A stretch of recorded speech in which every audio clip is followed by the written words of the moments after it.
Hello and welcome to Countdown Uttar Pradesh. This state has 80 seats. It's the biggest state by far in the country, but it's not just cephalogically crucial, it's politically very crucial in this election and in every election. So we decided to drive right across Uttar Pradesh. We started in Varanasi, again a crucial spot. That is the Prime Minister's constituency and the heart of Hinduism, the Ghats.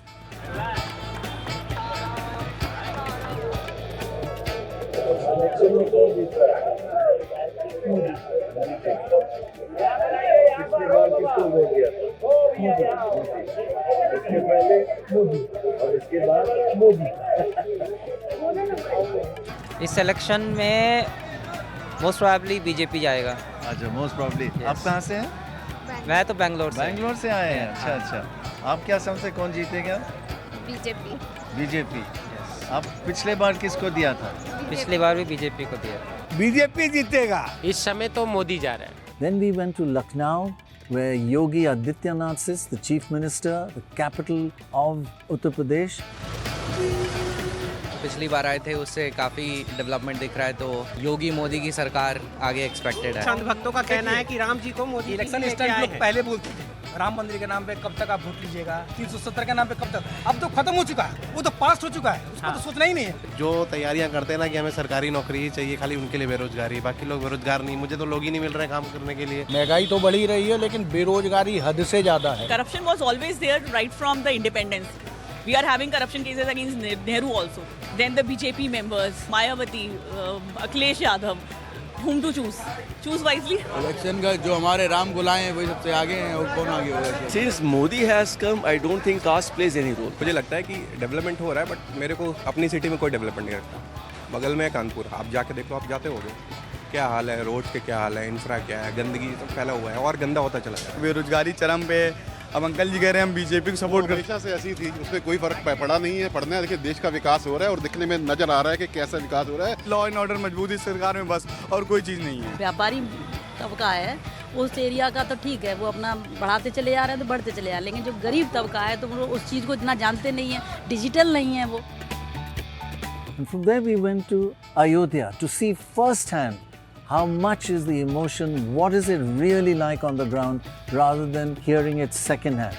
We experienced the phenomena of the Ram Mandir at Ayodhya.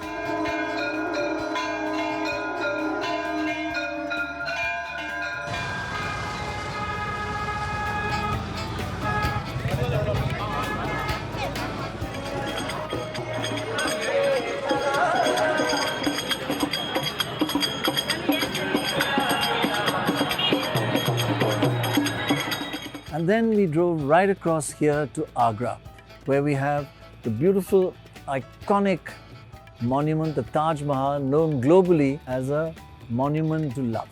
So in our travel across Uttar Pradesh, we wanted to know whether we are traversing areas where the BJP is strong and where they're not so strong. So we get a fairly distributed sample. So this is the stretch where in the middle, the BJP is a little weaker, but the BJP and NDA are very strong on the northern and southern sides. And even where they're weak, I mean, they're less strong, they're not weak. What we have noticed though is that the turnout this time has fallen. Many people say because of the heat, but the elections were held 5 years ago at the same time and it was very hot. So turnout is down. Generally, who does a low turnout help? And look, it's across many of these northern states, a low turnout. Who does it help? Our analysis over the last 20 years has shown that low turnout seats tend to help the BJP because it's a cadre-based party and they get their voters out regardless. But non-cadre-based parties hope and pray and wish that their voters, supporters turn out voluntarily. So Dorab, the lower turnout, a positive sign for the BJP? Well, as per the theory it is, because, the BJP has a Panna Pramukh, a person looking after a page in every part of the country or every part where they fight hard. So constant contact, pulling the person out on polling day, helping him in any way to get to the polls, that is the way to get votes. Right. So these are sort of compulsory votes, while the others have to depend upon the enthusiasm, some event that's occurred, some great speaker who's come. So cadre-based parties around the world tend to have a more solid base. They've got a little bit only to pull up. The other parties will pull up everything because they have no cadres or virtually no cadres. Ajay, this lower turnout in the northwest and west, are you hearing what kind of voters are coming out? I mean, nothing is ever solid data. Is this a very emotional election or not very emotional? बहुत emotional election नहीं कह सकते हैं कि इस बार उस तरीके का वेव नहीं दिख रहा है। दूसरा क्या है कि लोगों के अंदर जो पहले इलेक्शन में था एक तरीके का जो उत्साह था वो नहीं दिख रहा है।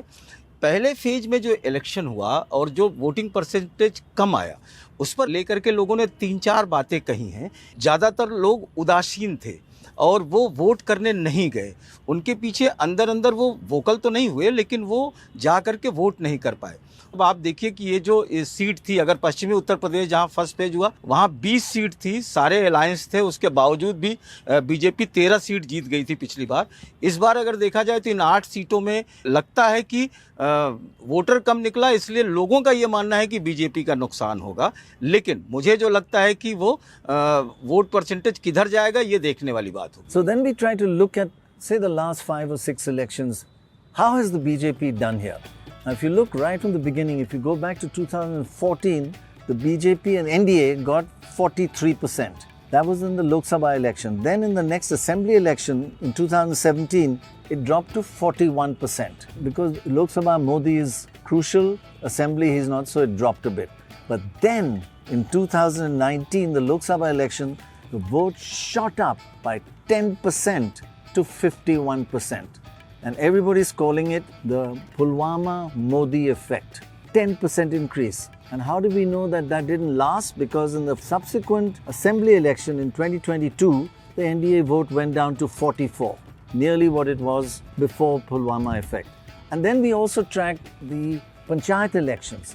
And in the Panchayat elections, the NDA did not do that well as it did in 2019. So the Pulwama effect has of course died down. And of course now people say that it's being replaced by caste.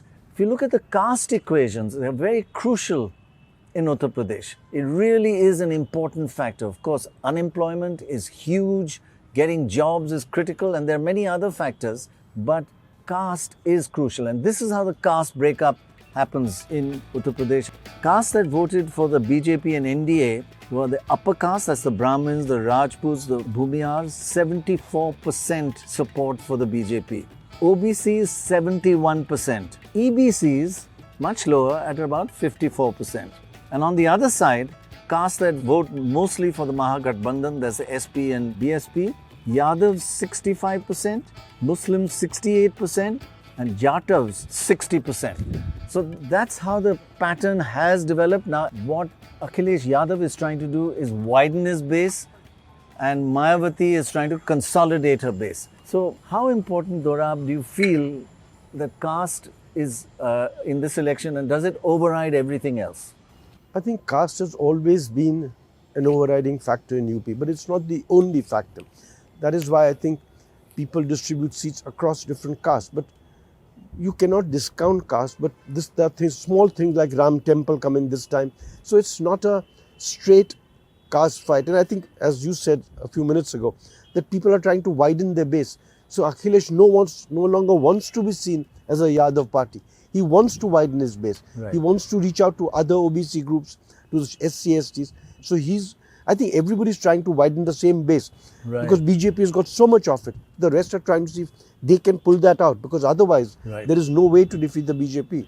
So while we're talking about castes, the scheduled castes, which are not the biggest supporters of the BJP, in a way they are spread in the two ends of Uttar Pradesh. And that in some ways is fairly fortunate for the BJP, because the central entire area is not really scheduled caste populated. Ajay, this election is caste ki aur bhi unemployment, jobs और कुछ है कि cast ज़्यादा दिख रहा है। BJP अपने alliance को, कास्ट अलायंस को बहुत माने रख रही है, इतना काम करने के बाद भी। उसे लगता है कि यूपी में कास्ट बैरियर से ही हम कास्ट से ही हम चुनाव को जीत सकते हैं, और इसीलिए उसने सारे चुनावों को जोड़ा। और अखिलेश ने उन चीज़ों को उतना अच्छे से नहीं जोड़ पाया था। ये एक बड़ा फैक्टर है। कास्ट ज़्यादा है, नौकरी, बेरोजगारी और ये चीज़ें पीछे हैं। जो चीज़ें हैं। In fact, yesterday when we were traveling in UP, we found that everybody talked of unemployment as the main problem, but then they still voted for the caste. They said, I'll vote for BSP or I'll vote for SP or Yes. BJP. Yeah. But so finally, berozgari applies to all. But caste is then what the final factor that drags them over. In fact, let's listen to some of those voices from the fields, from the villages, on how caste matters. किसी भी सरकार में कुछ लाभ मिला आपको? हमें कुछ नहीं मिला। काऊ सरकार मायावती, मुलायम, न काऊ मिला न कांग्रेस कहीं में लाभ नहीं। तो फिर जब नहीं मिला, बीजेपी में भी नहीं मिला, तो फिर बीजेपी को वोट क्यों देंगे? विकास है मुद्दा, जो विकास अच्छा करेगा, जी हाँ, जो विकास को आगे लेके जाएगा, मुद्दा है। जो शिक्षा को आगे लेके जाए, स्कूल बनवाए, कॉलेज बनवाए, हॉस्पिटल्स बनवाए, सही। बिल्कुल ठीक। तो उसको विकास वोट दिया के लिए जाएगा। कौन अच्छा है, मोदी या अखिलेश? यूपी का विकास यहाँ से तो अखिलेश ही हैं। अखिलेश आगे। आप भी सोचते हैं अखिलेश थोड़ी आगे कि मोदी? हाँ, यहाँ पे तो अखिलेश ही हैं। आगे तो जैसे मान लो यहाँ क्षेत्रीय नेता है तो कुछ असर उनको ज्यादा है। अब अकेले अपने जिला के ताक में दे दे अपने जिला के ताक दे अकेले को यहाँ की सीटें पे तो सपा की है, लेकिन देश में तो मोदी की है। मोदी की है। हाँ, हम तो यादव है। यादव है। तो आपका वोट किसको दे रहे हैं आज का इस बार? अब यहाँ तो वोट सब डिम्पल कोई मिले। क्यों मोदी को नेताजी का नहीं? घर है। मोदी या डिम्पल में क्या फर्क है? हर एक से कोई मतलब नहीं है। हमारी घर की राजनीति यहाँ पे रहे तो हम अपने आदमी को जिताएंगे, वो भी जीतेंगे। पिछले भी चुनाव में 3 लाख से ऊपर जीते थे। गरीब आदमी तो हर चीज की उम्मीद लेके ही वोट देता है कि हाँ मोई कुछ मिलेगा या हमें कोई इनसे लाभ है, जरूरत है। भाई अखिलेश का लाएगा तो अखिलेश चलेगा, यहाँ भाई दूसरे के घर में थोड़ी ना चला सकते अपन जाके। तो चुनाव में कुछ कार हवा है कि अब जाता बड़े बड़े जने जाने, अब हम लोग का जाने। अरे तो वोट तो दिए जिया जाती है तो वोट तो मिले ही। वोट यहाँ किसके दिया जाता? अब सबाई हमारे तो पूरा गांव इकट्ठे होती हैं जा सबरी सब एक साथ। So now let's move on to how the Samajwadi Party is doing, and Akhilesh and Dimple. How are they doing in this election? What's the trend been in the last 4-5 elections? Well, now if you go back to 2014 again, the Lok Sabha election, they got 22%. In the subsequent assembly election, they also got 22. So they didn't do any better in the assembly election at that time. Then they fell in the 2019 Lok Sabha election from 22 down to 18%. That's when they were in alliance with Mayawati, and we will check whether that alliance worked or not. And now that they're separated, is it better or worse for which one of them? Then the interesting part, in the 2022 assembly elections, the Samajwadi Party vote went up to 32%, from 18 to 32. That's an increase of 14%. That's in fact bigger than the BJP increase we just talked about in 2019. And we looked at the Panchayat elections in 2023, and they didn't do as well as that 32%, just marginally down. So we asked Akhilesh, what is his strategy? And it was clear that his strategy was to actually try and widen number of castes that support him, as Dorab was just saying. Listen to what his new strategy is and his PDA, crucial 3 letters for him in this election. Samajwadi party के लोग उस आंदोलन में रहे कि पिछड़े दलित और अल्पसंख्यक को, PDA, हाँ, पिछड़े दलित अल्पसंख्यक, मुसलमान भाई अल्पसंख्यक, क्रिश्चियन या जो भी सिख अल्पसंख्यक में, और आदिवासी, और ए फॉर आदि आबादी।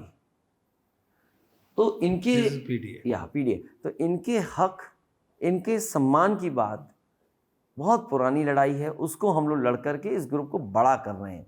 तो PDA के सामने NDA घबराया हुआ है, PDA के सामने NDA की दम निकल रही है और उनके पास जवाब नहीं है। अगर हम उनसे पूछें कि पिछले 10 साल में अगर वाइस चांसलर्स का अपॉइंटमेंट है तो PDA कितने हैं उसमें, जो बड़ी बड़ी university, central university, state universities हैं, उनमें जो वाइस चांसलर ने अपॉइंटमेंट किया जिन लोगों को, वो कहाँ हैं? और उत्तर प्रदेश जहाँ से प्रधानमंत्री आते हैं, मुख्यमंत्री उनके दूसरी बार चुने गए हैं, 10 साल दिल्ली के, 7 साल उत्तर प्रदेश की सरकार के, और मैं उनसे पूछूं कि जो नौकरियां कहाँ हैं नौजवानों की, और वो नौकरियां इसलिए नहीं देना चाहते हैं क्योंकि नौकरी अगर सरकारी देंगे तो उन्हें आरक्षण देना पड़ेगा। ये एनडीए के लोग वो लोग हैं जो आरक्षण को ख़त्म करना चाहते हैं। इसलिए हमें पीडीए के समाज को साथ जोड़ करके उनकी बात करने के लिए हमने ये स्ट्रेटजी के तहत इंडिया गठबंधन में हमारी रणनीति का हिस्सा है PDA. These minority small groups, they've all left you. Why is it that? Why have we not accommodated them in the alliance? देखिए, बीजेपी इस समय सबसे कमज़ोर है और सबसे कमज़ोरी स्थिति में है। अगर कमज़ोर न होती तो क्या समाजवादी पार्टी के साथ जो दल थे उनको तोड़ते? जिन दलों की भाषा ऐसी थी कि कोई सुन नहीं सकता, बीजेपी के लोग स्वीकार नहीं कर सकते, लेकिन क्योंकि उन्हें वोट की राजनीति करनी है इसलिए अपमान सह कर हुए और जो कुछ उनको बुरा भला कहा उसको सहन करके भी उन दलों को लेना है। तो मेरा मानना है कि भारतीय जनता पार्टी इस समय सबसे कमज़ोर स्थिति में है, तभी समाजवादी पार्टी के साथ के अलायंस तोड़ रहे हैं। मान लीजिए आरएलडी को तोड़ा उन्होंने, आरएलडी ने क्या नहीं कहा उनके लिए या उन्होंने क्या नहीं कहा आरएलडी के लिए, तो वो इसलिए लिया कि वो जानते हैं कि भारतीय जनता पार्टी समाजवादी पार्टी के से मुकाबला नहीं कर सकते। Do you feel in a national election as opposed to state election, you are on a better wicket or on a worse wicket? इस समय मैं समझता हूँ जो इंडिया अलायंस बना है, कांग्रेस पार्टी का मैं साथ लेकर के आगे बढ़ा हूँ, इस समय सबसे मजबूत दिखाई दे रहा है। और अगर सच्चाई माने, बीजेपी हार चुकी है। जो हार जाता है वो ही खिसिया जाता है, गुस्सा करता है। तो अभी जो गुस्सा की जा रही है वो बीजेपी की तरफ, उनकी भाषा देखिए। 10 साल के बाद 10 पेपर लीक हुए यूपी के, उसके बारे में बात नहीं कर रहे हैं। अगर मैं 10 पेपर जो लीक हुए हैं, जिन बच्चों का भविष्य अंधकार में गया है, ऐसे 60 लाख बच्चे हैं और मैं 60 लाख बच्चों के परिवार के 3 सदस्य मानूं, माँ बाप को जोड़ करके, तो अगर ये गणित ठीक बैठता है तो 60 lakh multiply by 3 becomes 1 crore 80 lakh और 1 crore 80 lakh is divided by 80 Lok Sabha, तो हर लोकसभा में 2,25,000 वोट कम हो गया बीजेपी का। दूसरा, हमारे क्षत्रिय समाज के लोग निकल पड़े बीजेपी के खिलाफ और समाज के लोग दूसरी जगह पर निकल पड़े हैं सरकार के खिलाफ। तो अगर उनका भी वोट हम जोड़ दें तो लाखों वोट एक लोकसभा में कम हुआ है। इसकी भरपाई बीजेपी कैसे करेगी? इसीलिए आपने देखा होगा उनके भाषणों में न रोजगार की बात है, न कोई बड़ा इन्वेस्टमेंट जो यूपी में हो उसकी बात है, न महंगाई कम करने का कोई तरीका है। जो अभी इलेक्ट्रल बॉन्ड की बात आई, उसने तो इनका बैंड बजा दिया है। जो इलेक्ट्रल बॉन्ड थे, बैंड बज गया है और इतने बीजेपी के लोग घबराए हैं कि अगर उनसे पूछ लें इलेक्ट्रल बॉन्ड के बारे में तो वो इलेक्ट्रोड ढूंढते हैं। And one of the really key factors as we talk to people around, especially this western part, was law and order. All of them said law and order, especially the women, very crucial in their lives, and that has certainly improved according to them. Modi सब सरकार उनने ही अच्छा बनाए रहेंगे जब मुझे सुविधा उनसे ही मिल रही। अखिलेश की सरकार में देखो मुझे गलत नहीं चल पाते, सब आदमी मने ता घेरो करते अंधेरे उजेरे देखियो चलते तो मने जी आई लोग कोई चलन नहीं देते। सरकार जिनकी चली तब हम सब जने चाहे कहीं भी जाए कोई दिक्कत नहीं है, रात बिरात कहीं भी हार में जाए, चाहे घर रहें, चाहे मतलब रिश्तेदारी में जाए, कोई दिक्कत नहीं। भाजपा आ गई है? भाजपा आ गया। क्यों आप भाजपा को अच्छा लगता है? क्यों? गुंडागर्दी नहीं है इसमें सर। अच्छा, हाँ, गुंडागर्दी कम हो गया। हाँ, गुंडागर्दी कम है जी। अच्छा, यही चीज ज्यादा आ गई है ना। बहुत लोग रोड पे लूट लेते या पीट देते, ये काम नहीं हो रहा है अब। सबसे बढ़िया यही शांति है। आर्थिक स्थिति कैसी है? आज बढ़िया बढ़िया चल रही है, बढ़िया चल रही है। रात में मवेशी खुल जाती, खेत में गड्ढा उठ जाते, ये कुछ नहीं हो रहा अब, बिल्कुल शांति है। आपका कोई शिकायत है? नहीं, कोई नहीं है। अरे बढ़िया। अभी तो मोदी हाल फिलहाल में। क्यों? मुद्दा क्या है? अच्छा काम करता है इसलिए वो आगे बढ़ता है। जो अच्छा काम करेगा वो अच्छा फल पाएगा। कोई भी हो। अच्छा काम कौन सा अच्छा काम, क्या क्या एक दो बताइए। जो सरकार के लिए जो किसानों के लिए सुविधा करेगा उसके लिए तो फायदा होगा ना, फसल महंगी बेचेगा जो हर चीज जो, इसीलिए तो होगा। वैसा भी कोई डर नहीं है, मार्केट पीट का भी कोई डर नहीं है। कोई डर नहीं है। अच्छा। Now let's move on to the BSP. How is it doing? It's in a fairly sharp decline. Is this decline going to be temporary, or is BSP going to bounce back? Is Mayawati still got the josh of an election? This is what it looked like. In 2014, Mayawati and the BSP got 20% of the vote. In the assembly election, they actually went up. So they did better in a local election than the 2014 Lok Sabha. They went up from 20 to 22. Then in 2019, didn't drop as much as the SP did. It dropped from 22 to 19. But then in the 2022 assembly election, the BSP really did badly. It fell to 13%. So it dropped from a high level of 22 down to 13% in a matter of 10 years. And in the Panchayat elections recently, it did no better. It was around about 13%. So we asked Mayawati's nephew, who's now coming to the forefront of the BSP leadership, Akash Anand, what is happening to the BSP and what is their strategy? Strategy simple है, जो हमने पहले काम किए हैं 7 से 12 की सरकार में, उन्हीं को हम इस बारी लार्जर स्केल पे पैन इंडिया इम्प्लीमेंट करेंगे।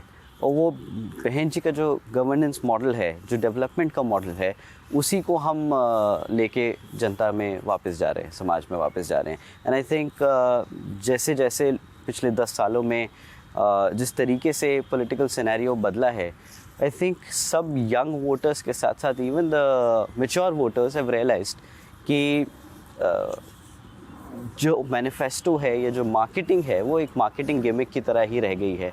उनका ऑन ग्राउंड इम्प्लीमेंटेशन हमें कहीं नहीं देखने को मिलता है। सो आई थिंक इस बारी just going with a track record to the market, to the people is going to be enough to convince them that we are a better fit to govern the country at this stage. Who is your main opposition here? Who are you kind of mainly fighting, the BJP or the SP? You're a predominantly UP party, so who are you fighting mainly? So we are not predominantly UP. Yes, we have seen a lot of success in UP in terms of parliamentary terms, but if you look at our vote share, we are spread across the country. But the largest in UP. Yeah, we are the largest in UP, and we feel that we've been able to raise concerns across the states, whether it's Tamil Nadu, whether it's Maharashtra or Madhya Pradesh. So who is your main opposition? Who's slightly more your opposition than the other? BJP, well, I know you'll say both, but who is slightly more? See, in the interest of people, in the interest of our voters, in the interest of our communities that we are representing, we are with people rather than opposing one or finding somebody that they are bad or this is right or this is wrong. I think that we don't find either of the parties fit to run the government. So, Dorab, the general feeling that we got talking to people was that Mayawati is not got the same energy and drive that she did have. Is that true? I think that is a fair perception. In addition to that, she doesn't have as much money as she used to have. Don't forget, she got out of power 15-20 years ago, so it's difficult to keep an organization running without financial support. So that, and I think also the lack of second line leadership, which is she's now trying to build up. This is only one person. It's very difficult for one person to be running the establishment of a party non-stop for years and years and years. She's running a little bit out of gas. That's a fact, I think. So, Ajay, why did the BSP drop so much from 22% down to 13% in the 2022? And even Panchayat, they did not do well. Yeah. What has happened? Has she given up? Will she bounce back? Dropping to 13 is very worrying for them. देखिए, मायावती का जो vote percentage गिरा, तो इस बार मायावती जो है वो बहुत ही अच्छे तरीके से अपने लीडरशिप को डेवलप करना चाहती है, क्योंकि मायावती के पास एक चैलेंज है। चैलेंज ये आ रहा है कि वो उसका नेक्स्ट सक्सेसर कौन होगा।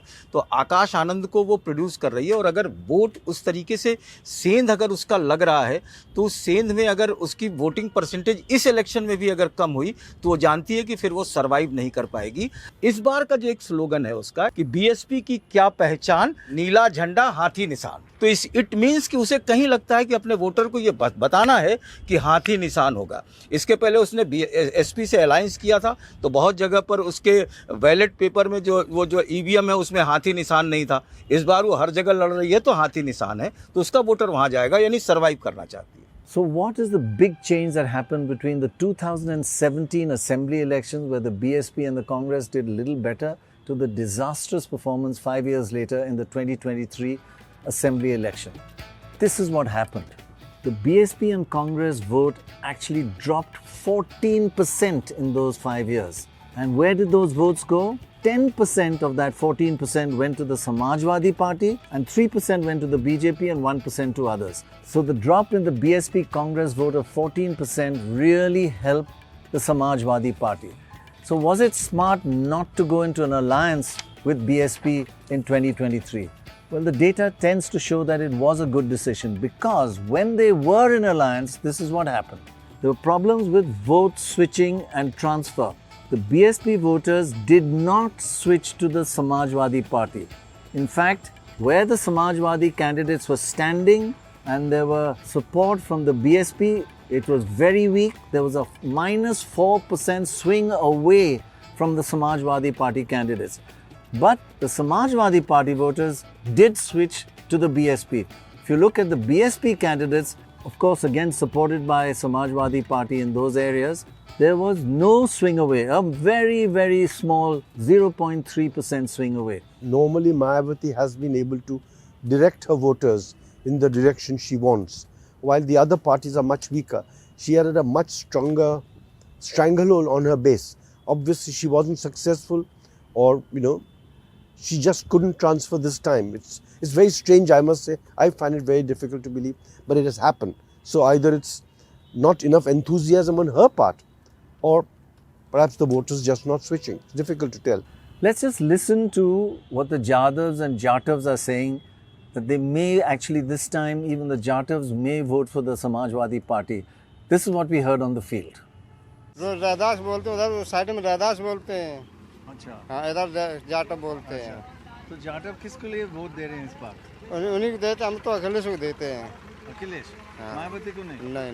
क्यों? अब यहाँ पर हम सब लोगों ने, हमारा ही गढ़ है वो। अखिलेश की गवर्नमेंट थी, उसमें बहुत आराम था। यानी सिर्फ यादव को नौकरी मिलती थी? नहीं, सभी को एक समान, कोई ऊंचा नीचा नहीं देखते थे किसी को। वो आज भी देख रहे सबको एक समान। यहाँ कोई नौकरियाँ, कोई सुविधा नहीं, कुछ नहीं। क्या है, गुजरात में फैक्ट्री थी वो भी बंद हो गई। आदमी भूखने मर रहा है यहाँ, क्या करे आदमी?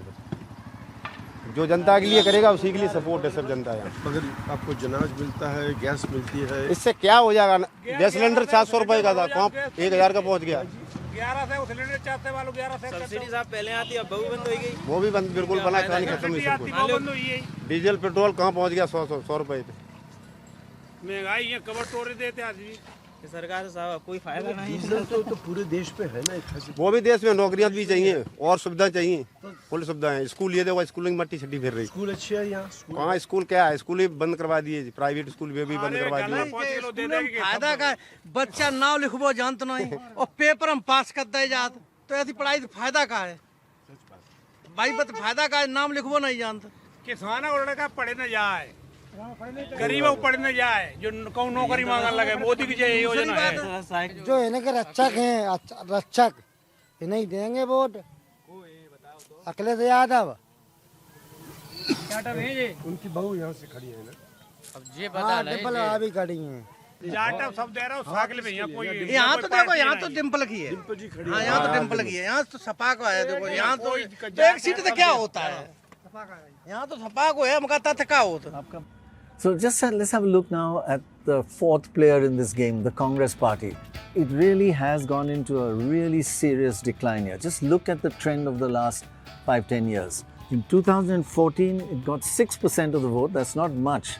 But then in the assembly elections, it went up to 8%. In 2019, down, the Lok Sabha election, down back to 6%. Now in 2022 assembly elections, the Congress dropped to just 2%. That is shockingly bad. It's like it's fizzling and fading away. And even the Panchayat elections, it didn't do very well at all. So in fact, if you look at the rise of the BJP, look at it over the last, right since independence, the rise of the BJP is exactly the opposite of the decline of the Congress. The BJP has to thank the Congress for its rise, and the Congress has just fallen, as we said, down to 2%. In the meanwhile, in Uttar Pradesh, the regional parties are doing better and better. Regional party meaning BSP and Samajwadi Party, which are essentially got their base in Uttar Pradesh. So the BJP rise due to the Congress fall, and the regional party, Samajwadi Party and BSP, have steadily increased over time. So Ajay, is the Congress completely finished, or it's just a temporary drop? Do they have a leadership even in Uttar Pradesh, or are they still searching? Congress जो है वो आप एकदम से finish नहीं कह सकते। जिस स्टेज पे थी उसी स्टेज पे है। अजय राय को प्रदेश अध्यक्ष बनाया, थोड़ा यंग है, थोड़ा वो फाइट करता है। देखने वाली बात ये होगी कि इन्होंने जो गठबंधन किया है, उस गठबंधन से समाजवादी पार्टी के लोग कांग्रेस को के जो कैंडिडेट खड़े हैं उसमें कितना वो सपोर्ट करते हैं, कितना उनका वोट उस पर जाता है। लेकिन आप कहिए कि कांग्रेस जो है वो सिर्फ अपना सांस लेना चाहती है, थोड़ा सा सर्वाइव, क्योंकि एकदम फिनिश नहीं है। उसकी पोजीशन जो है ना वो बहुत अच्छी फिलहाल नहीं नजर आती है। So among the two big issues that everybody talks about in Uttar Pradesh during this campaign is Ayodhya and the Modi factor. So we visited the ghats of Varanasi, where the Prime Minister's constituency is. BJP था इस बार भी BJP. मैं भी BJP. हवा तो सब BJP की है। बीजेपी को दिया है। आगे आगे भी उनको ही दूंगा। क्यों उनको क्यों देने? क्योंकि वो साधक है, अपने लिए नहीं, जनता के लिए सब कुछ करता है। तो जो जनता के लिए भला सोचता है तो उनका भला तो हमें भी सोचना चाहिए ना, बस इतना ही। मोदी। बट यहाँ डेवलपमेंट काफ़ी हो रखी है। मतलब मैं यहाँ पे 2019 में आया था, तो उसके बाद से मैंने यहाँ देखा कि काफ़ी लॉट हैज़ बीन इम्प्रूव, काफ़ी डेवलपमेंट हुआ है। यहाँ का जो स्ट्रक्चर्स हैं, एम्यूनिटीज़ हैं, काफ़ी इम्प्रूव हुई हैं। इलेक्शन में सर मोदी बीजेपी। अच्छा, तो आप कह रहे हैं बीजेपी आगे चल? बिल्कुल सर, उसके अलावा कोई जीत ही नहीं सकता, किसी के हिम्मत नहीं है। मैं हमेशा बीजेपी का सपोर्टर हूँ। कई जो आदमी काम अच्छा करता है मैं उन्हीं को वोट देता हूँ। खुशी मिला है हमेशा, मंदिर मस्जिद सब कुछ मिला, और हमें महंगाई से कोई फर्क नहीं पड़ता। महंगाई तो हम कल अगर 30 रुपये खरीद लिए, आज 32 रुपये खरीद लेंगे, 34 रुपये खरीद लेंगे, उससे क्या फ़र्क पड़ेगा? कोई फर्क नहीं पड़ता है। हमें 70 रुपये के दारू पी के यहाँ 3 बार पीते हैं, 70 रुपये का दारू पी करके 4 बार पी लेते हैं। मतलब कमा लेते हैं। हाँ, आराम से। तो मैं उतना मैं कर दूंगा, लेकिन हमेशा सपोर्ट सब मोदी। जितना जेंटिंग पेंटिंग बोर्ड एक कलर का जितना सरकार बनवाया है, योगी आदित्यनाथ मुख्यमंत्री उत्तर प्रदेश सरकार बनवाया। अच्छा किया तब तो जनता नाम ले रहा है, पूरे भारत के लोग आ रहे हैं दर्शन करने। वो भी बोल रहे हैं कि बहुत मस्त काम कर रहा है।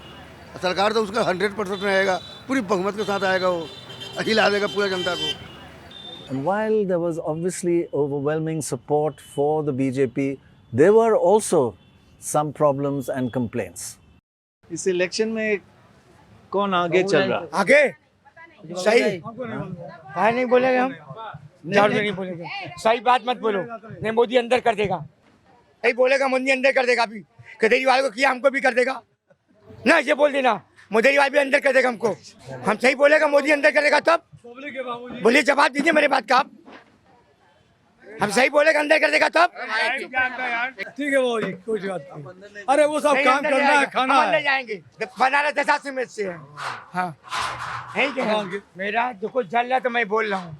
अरे अच्छा चुप किसी की बात नहीं मानता मैं। हम लोग क्या जाने भैया, क्या चलेगा जाने, कोई बता नहीं मार देगा तो बंद कर देगा तो कौन देखेगा?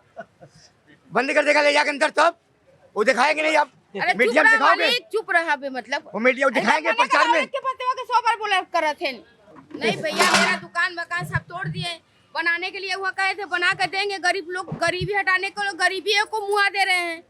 हम लोग का कुछ नहीं है, घर मकान सब चला गया। क्यों, क्या हुआ? तोड़ दिए, कोई वहाँ बना के देंगे 30 लाख रुपया मांग रहे, कहाँ से 30 लाख रुपया ला के दें? गरीब ने 10 रुपए का डब्बा बेचते हैं, कहाँ से ला के दें? 200 दुकानदार हम लोग, कुछ भी नहीं हुआ, ना मुआवजा मिला, ना कुछ नवीन दुकान कुछ नहीं मिला, पहले अलग से चल रहा, कुछ भी नहीं हो रहा। ब्रिटिश जमाने का था, ब्रिटिश जमाने का दुकान हुआ था, वहाँ से तोड़ के यहाँ दिए, यहाँ बना करके बोले वहाँ जाओ, अब वहाँ यहाँ तोड़ दिए, मुआवजा न कुछ मुकदमा चल रहा, वो भी बर्खास्त कर दिए।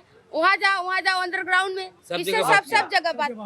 200 दुकानदार में से 200 दुकानदार में 2000 परिवार हो गए। किसी तरह घर गृहस्थी बाल बच्चे चलाए, क्या करे, कौन जीतेगा कौन हारेगा? दुकानदार सब खत्म हो गया। थोड़ा सा आवाज उठाए बंद कर दीजिए। अभी आ जाएंगे नगर निगम वाले लेके भागना पड़ेगा। अगर लेके नहीं भागेंगे उठा के सामान जब्त कर लेंगे, जुर्माना अलग से कर देंगे। हाल रोजगार खत्म, परिवार भी चला नहीं पा रहे हम लोग।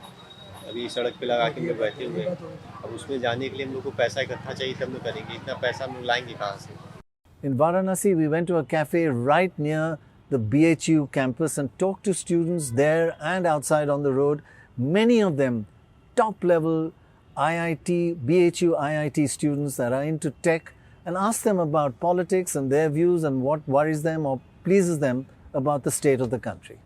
The fact that there's a lot of religious hatred and casteism, and it is growing. That is something that I do not like. I mean, stereotyping any group is bad. I feel that shouldn't be there. Except that if a government is working for the country, it's fine. But then they should not leave like an ideological imprint on people, force it on them. That's all. There is not a single person, according to me, in against of BJP who is capable of taking the responsibility of the country. According to me, I am not going to vote for Rahul Gandhi right now. I don't think he's a good. He can be a good leader right now in the country. I think Ram Mandir has been the main reason for BJP support nowadays. Yeah, mostly NDA. Yeah. BJP. Why? Instagram trend like Sanatan Dharm, Modi helped a lot. So most of my friends are Hindus basically. So we kind of tend to support Modi in that way. The development and the rate at which the country has developed, and the wave of nationalism and interest in our culture has developed. I am very inspired by this, and according to me as a youth of this country, I would like to have this government because I have seen the development. I hope for Congress, India. They are good at everything. Like currently the BJP is doing the polarization. And if you look at the current employment, if the Congress is coming, we have hope. Like employment will increase. There is no proper vacancy in the government sectors. They are not releasing the proper vacancies. But the Congress is like in their manifesto, they are saying that they will give 30 lakhs jobs. And if you're checking the past or the history, we can see that Congress did a much better. Public should be very serious about this election rather being futile about these topics that is going on through different sources on different platforms. That's everybody knows. It's not about ideology, political scenario. It's about the public. So then to check out the other side of the story, the other big factor, is it that big? Is it not that big? Is it like Pulwama, Ayodhya? How big is it? We thought let's actually go to Ayodhya and see what the situation is like on the ground. So Dorab, you went to Ayodhya. Was it as you expected, or was there a little more enthusiasm, less enthusiasm? What did you feel? Well, you must bear in mind the people who come to Ayodhya is because they want to go to Ayodhya. They are dedicated people. So there was enormous fervor, religious fervor amongst the people there. As you would expect, it's a big temple, and they've come. I mean, the population of Faizabad and Ayodhya is quite small. I mean, they are overwhelmed by the number of people who come, and they come from 6 in the morning to 9 at night. All the time, there's an endless queue of people. There is enormous fervor there, there's no question. But don't forget, all of them aren't from UP, all of them aren't from same constituency. But in UP, there is certainly fervor. Now, how much of that fervor can turn into electoral advantage as big as Pulwama? I don't think so.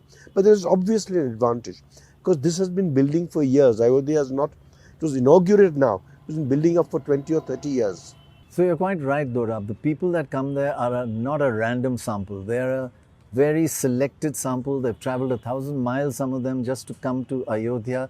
So they are very dedicated people, and they're not typical of the rest of the population of Uttar Pradesh, obviously. And in fact, if you go to the rather beautiful Lata Mangeshkar circle in Ayodhya, you will find even more dedicated non-random sample. Listen to some of them. Sir एक ही नाम है, जय श्री राम जय श्री राम। और क्या कर सकते हैं बताओ यहाँ। सर यहाँ तो राम में है सर, अब नाम लेना जरूरी है तो बता दो, नाम भी ले लेंगे। नाम ले लीजिए। नाम है मोदी जी हमारे। पूरे देश में अब बस एक ही लहर है और वो मोदी लहर है। No doubt Modi. अच्छा। No doubt only Modi ji. हाँ जी। अच्छा, why मोदी जी? आप देख रहे हैं ना इतना विकास हो रहा है। अच्छा। सारा ही विकास ही हो रहा है, डेवलपमेंट इतना कर रहे हैं वो, तो नेचुरल सी है कि हम ऐसा है कि सिर्फ मोदी, ओनली मोदी। किसी पार्टी का कोई एक बंदा आप मुझे खड़ा करके बताओ कि ये देश का भविष्य आगे उज्जवल कर सकता है। मोदी मोदी है, क्योंकि उनका काम ही ऐसा है सर, बहुत बड़ा काम करके रखा है उन्होंने अपने देशवासियों के लिए, और आगे भी उनको बहुत कुछ करना है, इसके लिए मोदी आगे। इलेक्शन में आगे तो भाजपा ही चल रही है, लेकिन मैं अयोध्या का ही रहने वाला हूँ। हाँ, आगे तो हमारे भगवान श्री राम है।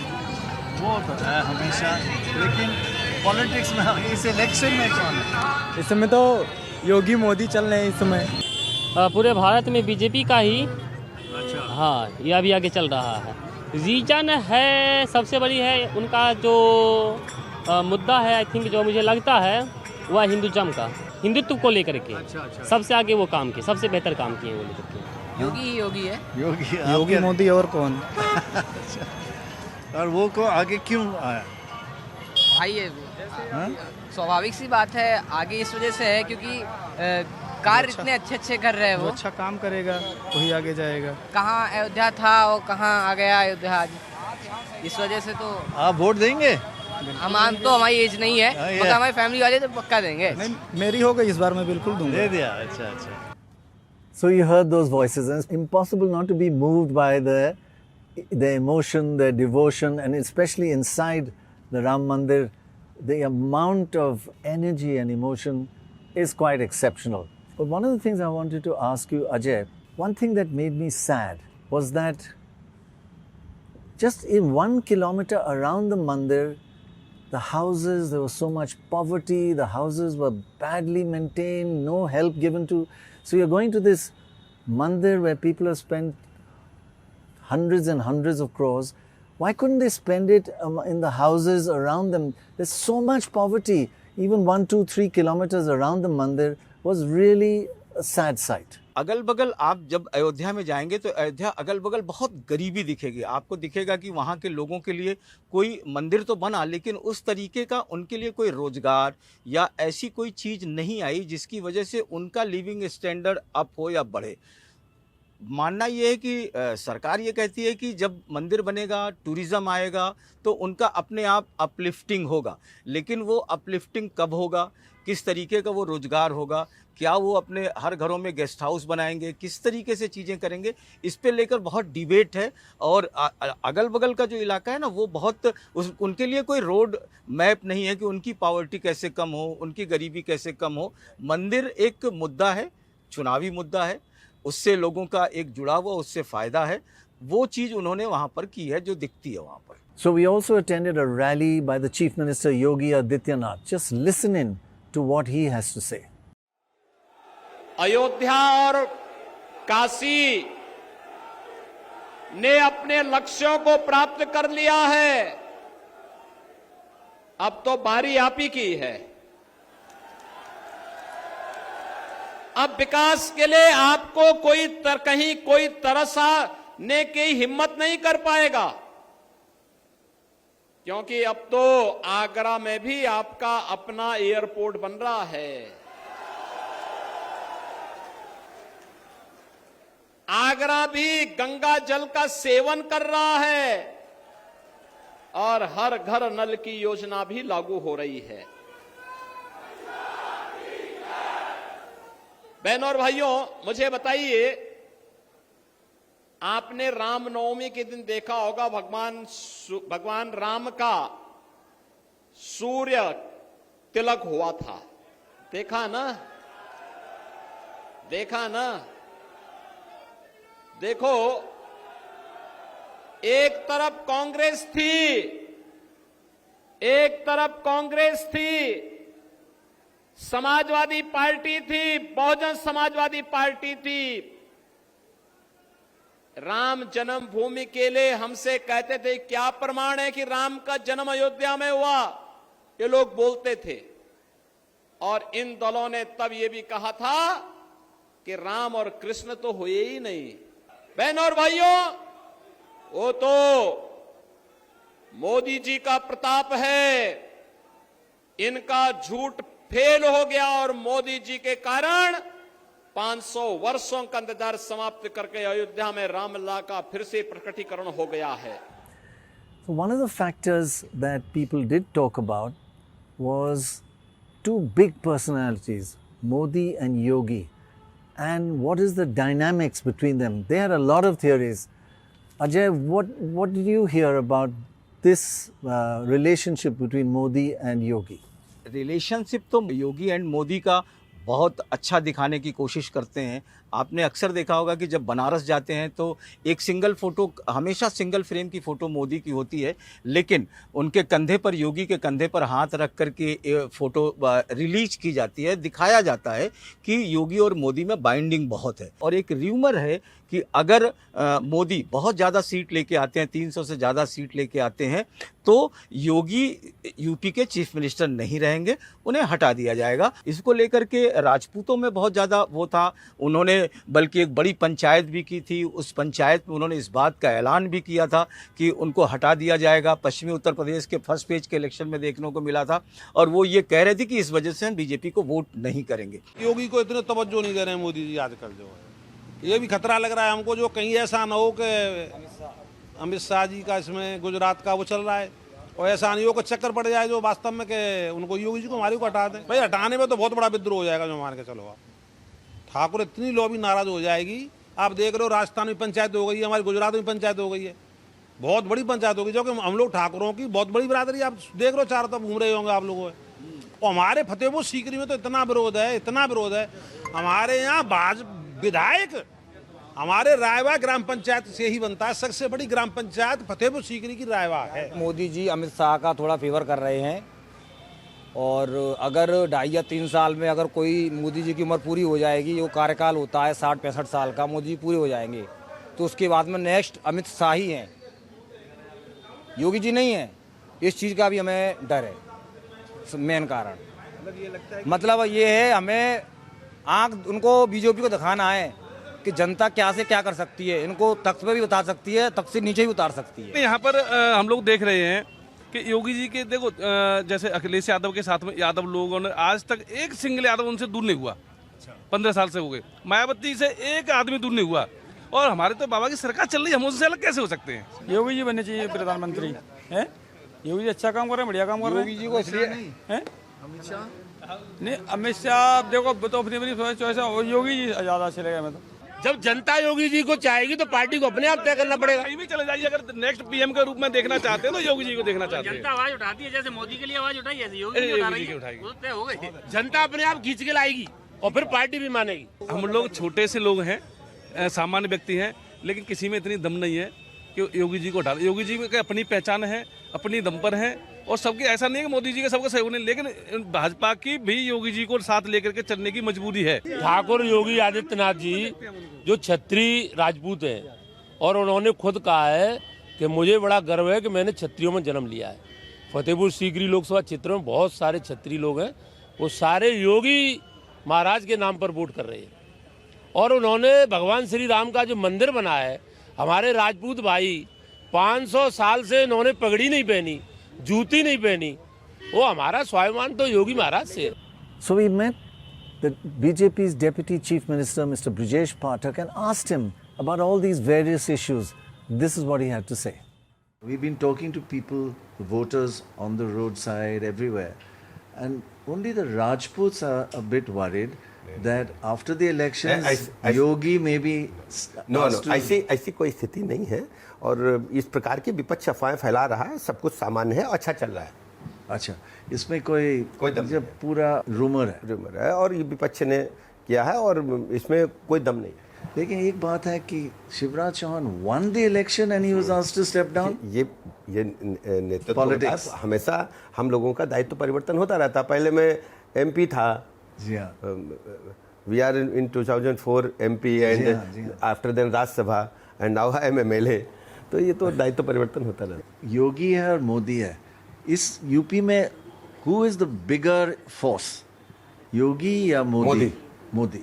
मोदी पूरे दुनिया के सर्वाधिक लोकप्रिय नेता मोदी जी हैं और मोदी जी की वजह से पूरे भारत की छवि दुनिया में आगे बढ़ी है और जो गरीब कल्याण योजनाएं हैं वो जन जन तक पहुंची है. लोगों का भरोसा मोदी जी के प्रति उनके जीवन स्तर को ऊपर उठाने में. तो मेजर प्रॉब्लम क्या है, हमारे गरीब आदमी क्या सोचता है, उसको भोजन और रहने की दिक्कत खत्म हो, तो उसको भोजन भी मिल रहा है, मकान भी मिला है, गैस कनेक्शन भी मिला है, बिजली का कनेक्शन भी फ्री में मिला है, 5 लाख तक के निःशुल्क इलाज की गारंटी है. और इसको विस्तार देते हुए मोदी जी ने 70 वर्ष तक के जितने बुजुर्ग हैं सबको इसमें समाहित कर लिया है, जो आयुष्मान भारत की गारंटी है. जैसे पुलवामा था, is Ayodhya election issue, political issue? Ayodhya क्या है कि वो अयोध्या दूसरा सब्जेक्ट है. अयोध्या हमारी आस्था का स्थल है. अयोध्या में पूरे दुनिया के लोग नतमस्तक होकर के जाते हैं और राम मंदिर बनने के बाद से पूरे भारत का परिदृश्य बदल गया है. लोगों का मानना है कि भारतीय जनता पार्टी ने जो कहा, मोदी जी ने जो कहा वो किया. हमारे मैनिफेस्टो में प्रारंभ से संकल्प पत्र में रहता था, जब से बीजेपी का गठन हुआ, कि हम राम मंदिर बनाएंगे, 370 हटाएंगे, समान नागरिक संहिता पे हमने धीरे धीरे सभी अपने संकल्प पत्र की वादों को पूरा कर दिया है. आपके स्टेट में there are about 20% Muslims and you have not given them one ticket. मैंने एक सवाल राजनाथ सिंह जी को 2009 में पूछा था, ये क्या करे, अभी भी वही सवाल जवाब है? नहीं, ये नहीं है. मैं आपको बताता हूं, हम चुनाव में जब जाते हैं लोकतंत्र में तो हम विनिंग आधार देखते हैं, जीत आधार देखते हैं.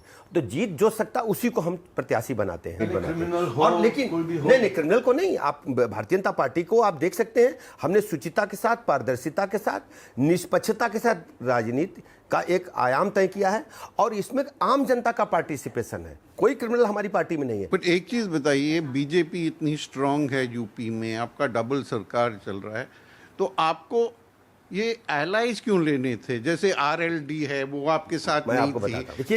देखिए, जब हम बड़ी सोच की तरफ चलते हैं, जब हमारी थॉट बड़ी होती है, मोदी जी का जो विकसित भारत का संकल्प है, मोदी जी का विकसित भारत का संकल्प है, तो उससे जुड़ने के लिए बड़ी संख्या में पॉलिटिकल पार्टीज हैं, सामाजिक कार्यकर्ता हैं, भारतीय जनता पार्टी से जुड़ रहे हैं और लोगों का मानना है कि मोदी जी भारत को विकसित राष्ट्र की तरफ ले जाने में सक्षम है, ले जा रहे हैं.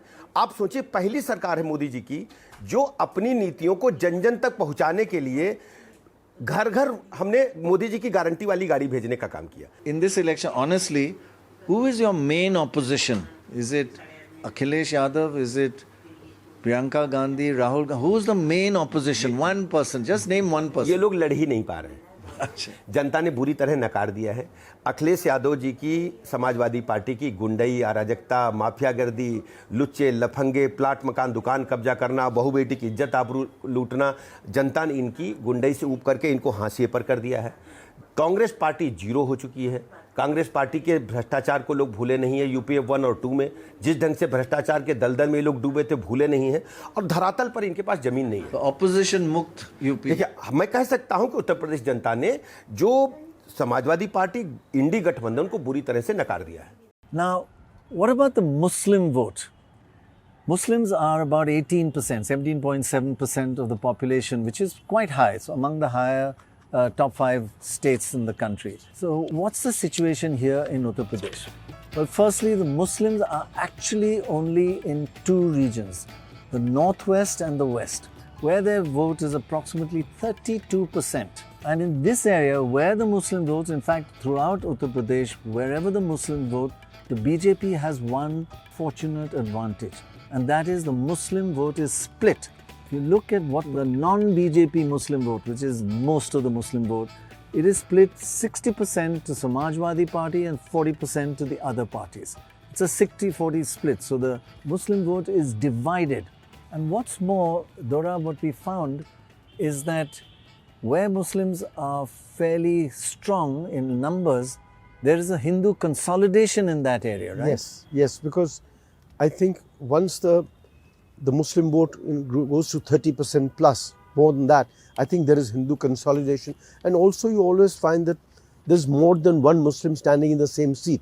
So the Muslim vote is divided on the one hand, and there's Hindu consolidation on the other hand. So BJP tends to do not so badly in all Muslim-dominated seats. Does quite well. So Ajay, will the Muslim vote this time be split again, or will it mostly go behind SP Congress, or will it go to BSP? What is the feeling on the ground? पहले चरण के चुनाव में जो देखने को मिला कि जहां जहां मायावती ने ये देखा था कि जहां जो एसपी और कांग्रेस का जो इंडिया गठबंधन के कैंडिडेट थे, जो जहां उन्होंने मुस्लिम वोट उतारा कैंडिडेट दिया था, उन जगहों पर मायावती ने भी मुस्लिम कैंडिडेट दिया, और वहां पर अगर मुस्लिम कैंडिडेट बीएसपी का विनिंग होगा तो ये सुनने में आ रहा है या देखने को मिल रहा था कि वहाँ पर मुस्लिम वोट जो है वो बीएसपी पे जा सकता है और इस इंडिया अलायंस को छोड़ सकता है।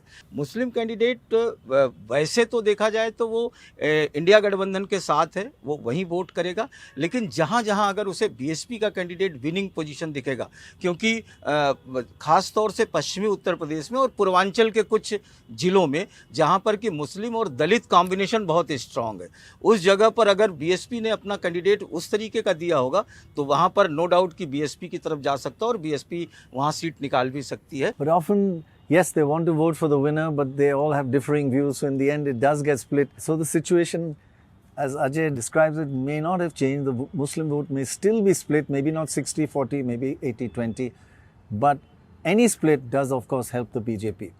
One last look, and we're about to end, look at the turnout factor. Remember, we said that there's a drop in turnout that helped the BJP.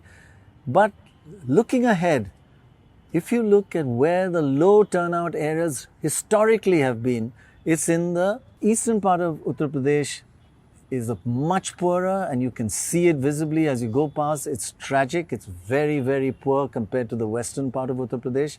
And obviously, therefore, a lot of migration happens from there.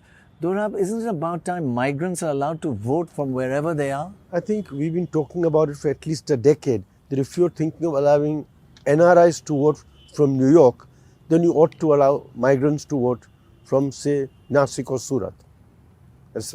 But I think the Election Commission, despite the electronics and the Aadhaar card, it is not simple, but is eminently doable, and they should do it at least in the big cities where UP and Bihar migrants live. So Dorab, just tell us what are the big leaders, the heavyweights, the personalities, a few of them that we should be looking out for in this election. You know, UP has 80 seats. BJP has around 60 of them out of 300. I just quickly read through it. There's of course the PM from Varanasi, the number 2 or number 3 in the cabinet, Rajnath Singh ji from Lucknow, Smriti Irani from Amethi, the actress Hema Malini from Mathura, Arun Govil, who played Lord Ram, from Meerut, Jitin Prasad, ex-Congress, from Pilibhit, Ajay Mishra Teni from Lakhimpur Kheri, and of course then one of imports from Maharashtra, which is Mr. Kripa Shankar Singh from Jaunpur. Now Mr. Kripa Shankar Singh is contesting against a lady called Ms. Srikala, who comes from Telangana. So Maharashtra-Telangana fight taking place in UP. Then there is of course the SP. The SP is really a lot of family stuff. Afzal Ansari, Ghazipur, but then there is Dimple Yadav, Dharmendra Yadav, Aditya Yadav and Akshay Yadav, all related in some way or the other to Akhilesh Yadav. Then there are the Congress on the way down. There is Ajay Rai, who's for the last 2 elections, this is the 3rd election, he's fighting Mr. Modi, and Imran Masood in Saharanpur. Then of course Mr. Modi's allies, Apna Dal, Anupriya Patel, the daughter of Sonilal Patel of Apna Dal, and Arvind Rajbhar. And then the final total migration of Chaudhary, who's taken the entire party of RLD from one Gathbandhan to the other. There's a lot of movement in UP in various ways. Parties move, people move, everything moves. But personalities remain. Yes. Wherever they go, they remain a personality. That's true. So Ajay, one last thing. Let's look at what the forecast is for this election. We're going to give you 3 forecasts. First, opinion polls. What are the poll of polls saying? Out of 80 seats, how many will the NDA get? The poll of polls are saying out of 80 seats, the NDA will get 74 seats. Now, the other actually almost better forecasting is done by assembly elections. If you look at assembly elections over the last 20 years, if they are held within 1 year of the Lok Sabha election, they're a good forecaster. Now, this assembly election was held 2 years ago, so it's not quite the same thing. But if you go by that, it is forecasting about 50 to 55 seats out of 80 seats. Assembly pointer is 50 to 55. We also asked that group of journalists at the Journalist Cafe what they thought. And they all had varying estimates, and we won't go into individuals. It varied between somewhere around 55 to 75. And we looked at, and everybody agreed that the average of all of them was around 62 out of 80. So 74 to 55 and 62. So clearly everybody thinks the BJP and the NDA is going to win, but by how much is key. Ajay, what is the key factor that will determine whether it's 50, 60, 70? पहले क्या था कि election में एक मुद्दा होता था, एक उन्माद था। 2014 का इलेक्शन वो भ्रष्टाचार पर लड़ा गया, 2019 का इलेक्शन पुलवामा और दूसरी चीज़ें थी। इसमें राम मंदिर को एक लाने की कोशिश की गई, लेकिन राम मंदिर के साथ साथ उन्हें पता था कि राम मंदिर उतना बड़ा मुद्दा शायद न बन पाए, इसलिए उन्होंने इसके साथ साथ जातियों का गठबंधन, क्योंकि उत्तर प्रदेश जातियों का गठबंधन है, इसको लेकर के बीजेपी ने बहुत होमवर्क किया है। इस बात को अखिलेश समझते थे, इसीलिए अखिलेश ने भी पीडीए को जोड़ा। उन्होंने पीडीए का पिछड़ा, दलित, आदिवासी, तो दोनों तरफ लोगों ने जातियों का गठबंधन किया है। इसमें जो फोरकास्ट निकल करके आ रहा है, एक जो अनुमान है कि 62-63 सीट जो भी उन्होंने जीता था जिस तरीके से पिछले 2019 के चुनाव में, इस बार या कुछ 1-2 सीट कम हो सकती है, क्योंकि लोगों के अंदर एक अंदेशा है उस तरीके की चीज़ों के, तो कम भी हो सकती है या उसके बराबर रह सकती है। Right. Dorab, what's your view? Not that I want you to give a figure, but I think generally what you said earlier, that there's no doubt that the BJP is a very dominant, NDA is a very dominant force in UP. Whether it's 60 or 70, don't forget about 9 or 10 seats in 2019 were won with a majority of less than 5% by the BJP or the NDA. So things are fluid, but that it's a very dominant party, there's little doubt. And there can be a late swing? Late swing, early swing, no swing, all swing. Everything is possible. Right, that's it. I hope you're not as confused as we are after hearing all this, but it is a very heterogeneous state full of really outstanding political minds and articulate people, and we really enjoyed the state. We really enjoyed talking to the voters of the state. Let's see what actually happens. Only time will tell, and it all depends. Thank you for watching.